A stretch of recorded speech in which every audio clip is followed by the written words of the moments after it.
जी अस्सलाम वालेकुम दोस्तों। आज हम आपको बताने वाला हूँ कि सुजुकी स्विफ्ट थी जो कि गाड़ी आगे से हिट हुई थी। तो उसका चैम्बर चैम्बर हिट हुआ था, डैमेज हो गया, टाइमिंग प्लेट डैमेज हो गई। फिर हमने उसका टाइमिंग प्लेट और चैम्बर चेंज किया, इंजन बाहर निकालना पड़ गया था उसके लिए।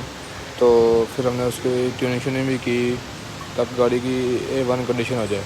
तो उसको रिकंडीशन करके सारा पैक करके फिट करके गाड़ी फिर कस्टमर को दी थी हमने। गाड़ी का काम माशाल्लाह बहुत बेहतर हो गया था।